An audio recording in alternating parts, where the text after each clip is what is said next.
जी नाज़रीन, ख़बर शामिल कयूं था तंगवाणी खां आतिफ़ हुसैन बिजाराणीअ जे रिपोर्ट मूजिबि तंगवाणी भरिसां ॻोठ सोंदड़ो ख़ान बाचकाणी जे रहवासियुनि पारां डेरा सरकी पुलिस जे ज़ियादतियुनि ख़िलाफ़ मुज़ाहिरो कयो।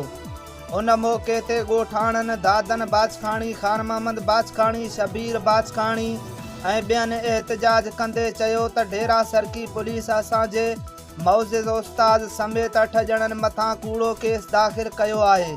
उन खां अॻु तंगवाणी थाणे ते असां मथां कूड़ो केस दाख़िल कयो वियो।